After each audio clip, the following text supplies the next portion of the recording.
No shots were fired, no missiles launched, no torpedoes in the water. And yet, by 0800 hours the following morning, the most sophisticated oil smuggling operation in the Western Hemisphere had been dismantled at its roots. Its ledgers seized, its financiers identified, and the Kremlin left explaining to the UN Security Council why it had just publicly abandoned a ship it claimed not to own. This is how that happened. 0400 hours, North Atlantic, Force 8 conditions, 35-knot winds, 18-foot seas, horizontal snow-reducing visibility to under a quarter mile. The USCGC Resolute, a 418-foot famous-class medium-endurance cutter, was running northeast at flank speed into weather that most civilian vessels were actively routing around. Her crew was not concerned with comfort. They were 90 minutes behind a target that had been invisible to the world for 23 days. The vessel they were tracking was registered as the Catarina Sun, a 65,000 deadweight-ton Aframax tanker, Panamanian flag, officially listed as undergoing maintenance in a Sao Paulo dry dock. The Catarina Sun did not exist at those coordinates. She was here in the North Atlantic, 340 miles southwest of the Reykjanes Ridge, running without AIS, without transponder, without any electronic identification signal the commercial maritime system could resolve. She had gone dark 3 weeks earlier in the Eastern Caribbean, loaded with Venezuelan crude that U.S. sanctions made illegal to move, and she had not reappeared on any tracking screen until 14 hours ago, when a National Reconnaissance Office thermal satellite flagged an anomalous heat signature transiting a stretch of ocean where no vessel was supposed to be. From Naval Air Station Keflavik in Iceland, a P-8A Poseidon Maritime Patrol aircraft had been airborne within the hour. Its AN/APS-154 Advanced Airborne Sensor, a synthetic aperture radar system that generates photographic quality imagery through cloud cover and precipitation, painted the target through the blizzard and confirmed the structural match. Hull geometry, superstructure profile, funnel placement, 100% correspondence with the Catarina Sun. The coordinates were transmitted to the Resolute and the cutter accelerated to intercept. The crew aboard the Resolute understood they were closing on a sanctions-evading tanker operated by a Venezuelan shadow fleet cell. The boarding plan was already drafted. The legal authority under U.S. sanctions enforcement statutes was documented. The special missions team was geared up in the ship's hangar bay. The tactical picture was clean. It stopped being clean at 2 nautical miles. The Resolute's passive sonar array, a towed line system deployed during the approach, resolved a contact it had not been briefed to expect. Single hull. Nuclear acoustic signature. Depth, approximately 600 feet. Bearing 020 relative to the tanker, distance 5 nautical miles, moving in a slow holding pattern. The signature matched the Yasin M class attack submarine, Russia's most capable hunter-killer platform, a vessel that carries Caliber cruise missiles, heavyweight torpedoes, and the quietest propulsion system the Russian Navy has ever fielded. The contact was not patrolling the North Atlantic on routine assignment. It was sitting on the Catarina Sun like a guard dog in a basement. The Resolute's commanding officer transmitted the contact report up the chain. The response from 2nd Fleet was immediate. Hold position, await guidance. On the bridge of the Resolute, that guidance was taking longer than anyone wanted because the tactical picture had just become a geopolitical problem at 4 in the morning in a Force 8 blizzard. Then the P-8A orbiting overhead transmitted a second observation that removed any remaining ambiguity about what they were dealing with. The tanker's crew was repainting the hull name. In the middle of a North Atlantic blizzard in 18-foot seas, workers on the vessel's stern were applying fresh paint over the name Catarina Sun, the replacement name visible in the P-8A's electro-optical feed within 20 minutes, Volga Star, and running up the mast in case the message required any additional clarity, the naval ensign of the Russian Federation. Russia had converted a Venezuelan sanctions-busting tanker into a Russian-flagged vessel at sea in a storm with a nuclear-powered attack submarine 5 miles away as the unmistakable explanation for why no one should interfere. The Yasin M's commanding officer then made a decision that was calculated, deliberate, and very loud. He ordered an active sonar ping, a single full-power pulse from the submarine's bow sonar array. The acoustic energy propagated through 600 feet of water and arrived at the Resolute's hull as a physical event the crew could feel as much as hear. It was not an attack. It was a statement. I am here. I know you are here. I am choosing to let you know that I know. The implicit message required no translation. The Volga Star, whatever you choose to call it, is now under the protection of the Russian Federation. Any attempt to board constitutes an act of aggression against a Russian-flagged vessel in international waters. Proceed and accept the consequences. This is the gray zone at its most deliberately constructed. Russia had not fired a weapon. It had not issued an official threat. It had simply placed an ambiguity in front of the United States and dared Washington to resolve it in a way that could not be criticized internationally. The standard play, board the vessel, seize the cargo, arrest the crew, was now a potential Article 5 trigger. That option was off the table. What happened next took place across 3 simultaneous operational threads that the Kremlin did not see coming and, once set in motion, could not stop. Thread 1. The IMO number. The P-8A's high-resolution electro-optical system, still orbiting above the storm at 25,000 feet, was doing what P-8 crews do in every maritime surveillance operation, documenting everything. The hull name had been repainted, the flag had been changed, but on the Volga Star's stern, below the waterline trim, embossed directly into the steel during the original construction, the vessel's International Maritime Organization number. IMO numbers are assigned at build and physically incorporated into the hull structure. They cannot be repainted. They cannot be replaced at sea. They are the one piece of identification that a hasty flag change and a fresh coat of paint cannot erase.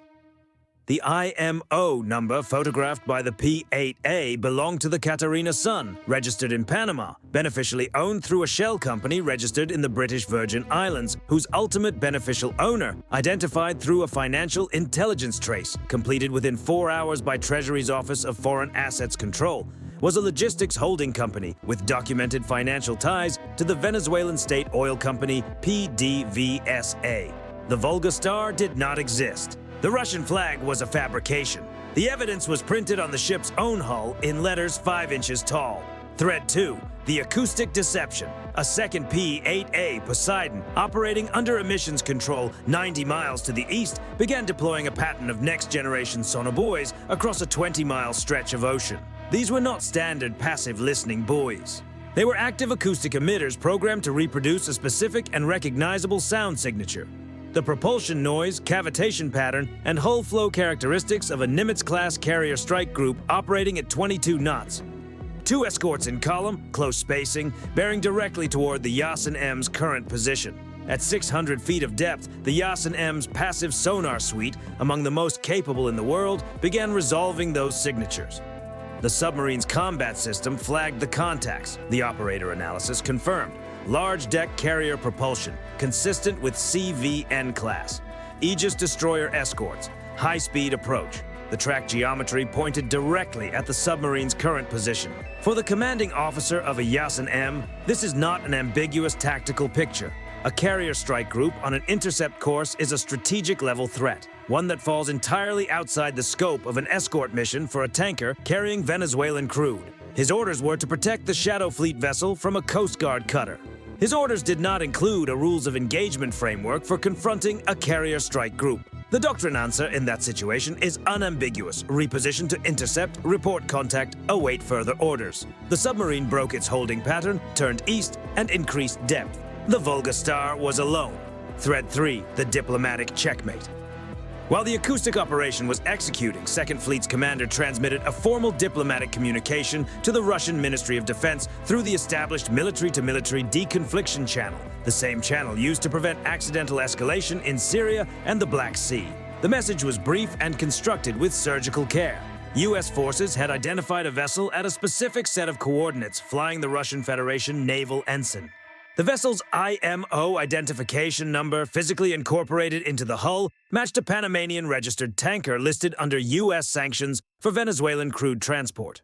The United States was formally requesting that Moscow confirm whether the vessel was operating under Russian government authorization, and if so, whether Russia was officially asserting that its navy was providing escort services to a vessel engaged in sanctions evasion. The Kremlin had 2 options: claim the ship and stand before the UN Security Council, having officially admitted that the Russian Navy was running a sanctions-busting operation on behalf of a government Washington had just indicted. The diplomatic cost of that admission, at a moment when Russia was managing fragile relationships with several non-aligned nations it needed for sanctions relief, was prohibitive. or disavow the ship, preserve the diplomatic position, and accept that the vessel was now unprotected. The response came in 3 minutes and 40 seconds. Russian naval forces have no recorded presence at the coordinates provided. Any vessel at that location does not represent or operate under the authority of the Russian Federation. The Kremlin had just publicly abandoned the Volga Star, its crew, and everyone aboard who had been counting on the Russian flag to keep American hands off the hull. The Resolute's commanding officer received the transmission and issued the boarding authorization. The MH-65E Dolphin helicopter from the cutter's flight deck was airborne in 4 minutes. Under its fuselage, a tangle-foot net and a bundle of ultra-high tensile synthetic line attached to a weighted deployment system was rigged for forward drop. The helicopter flew ahead of the tanker's bow at low altitude and released the net directly into the vessel's path. At 14 knots of forward speed, the tanker's propeller shafts ingested the line within 90 seconds. The propulsion plant seized. The Volga Star was dead in the water in the middle of the North Atlantic, 340 miles from the nearest port, with no functional drive, no communications. The Resolute's AN/SLQ 32 electronic warfare suite had been generating a focused jamming envelope around the vessel's satellite communication frequencies since the moment Moscow's disavowal was received, and no submarine within sonar range. The Special Missions team fast-roped to the main deck from the Dolphin in 2 stick insertions. The private security contractors aboard the tanker, 14 of them armed with AK Patton rifles and at least 1 RPG launcher confirmed by overhead imagery, did not fight in any organized way after the first 60 seconds. The long-range acoustic device mounted on the helicopter's external hardpoint generated a focused 162 decibel beam across the main deck. At that output level, sound is not experienced as noise. It is experienced as physical pain radiating through the skull and chest cavity. Personnel on deck dropped weapons and covered their ears within seconds of exposure. The Special Missions team moved through the resulting disorganization in standard close-quarters formation, secured 14 individuals without discharging a firearm, and reached the bridge in under 4 minutes. The tanker captain, a Ukrainian national operating under contract with a Dubai-registered logistics company, had begun the emergency data destruction sequence, a standard procedure for Shadow Fleet vessels designed to erase navigation logs, communication records, and financial transaction data before a boarding team reaches the operations systems. He had completed approximately 40% of the deletion protocol when the bridge door was breached. What he did not delete told a more complete story than what he destroyed. The vessel's intact communication logs, financial transfer records, cargo manifests, and encrypted contact directory, recovered from a server system the captain had not reached in his deletion sequence, contained the operational architecture of a network that extended well beyond a single tanker. 17 shell companies across 6 jurisdictions, bank accounts in 3 countries outside the SWIFT monitoring framework, cargo exchange arrangements involving weapons components moving from a West African intermediary to Venezuelan government entities. The names of port officials in 4 countries receiving direct payments for AIS data suppression and inspection waivers.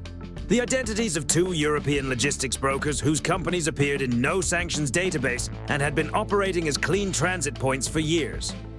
The oil aboard the Volga Star was worth approximately $40 million at current market prices. The intelligence content of the ship's undeleted server system was assessed by OFAC and the Defense Intelligence Agency within 72 hours as having a disruption value several orders of magnitude larger. The foundation for simultaneous enforcement actions across multiple jurisdictions that would take months to fully execute. But that began with evidence sitting on a hard drive in the middle of the North Atlantic at 600 hours on a Tuesday morning. The Volga Star was taken under tow by the Resolute at first light. The Russian flag came down. A U.S. Coast Guard ensign went up. The vessel's 14 security contractors, the captain, and the 22-member crew were transferred to the cutter's custody for transport to a U.S. federal jurisdiction. The Yasin M submarine, having spent 6 hours repositioning to intercept a carrier strike group that did not exist, eventually resolved the acoustic contacts as artificial emitters. The submarine's commander filed his contact report. Somewhere in Moscow, a very uncomfortable conversation about the timeline of events was beginning. The after-action picture assembles into something more significant than a single enforcement operation. The gray zone is not a new concept. Russia and China have been operating in it for years, using legal ambiguity, flags of convenience, and the implicit threat of escalation to conduct operations that conventional military force cannot cleanly address. The standard American response to a nuclear submarine escorting a target vessel is to back off and accept the loss.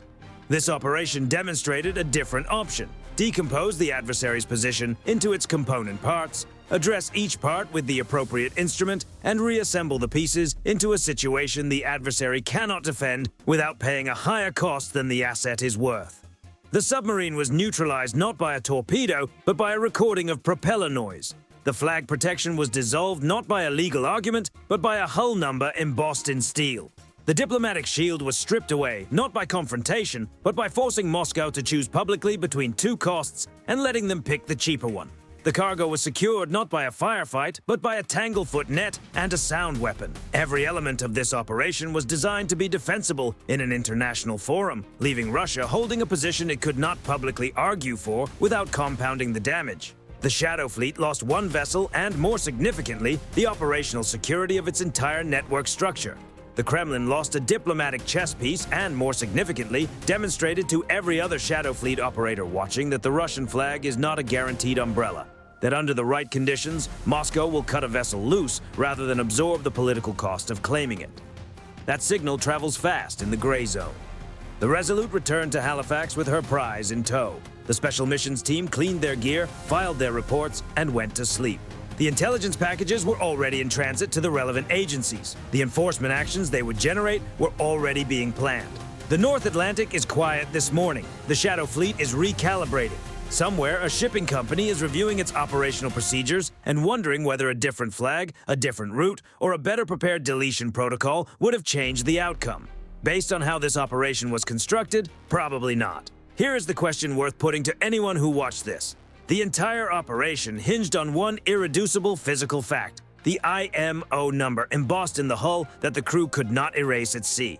Russia's decision to disavow the ship only made sense because that evidence existed and was already in American hands before the diplomatic message was sent. If a future Shadow Fleet operator finds a way to obscure or counterfeit hull identification numbers convincingly enough to survive aerial photography analysis, does the legal and diplomatic architecture of this entire interdiction model collapse? And if so, what replaces it? Leave your answer below.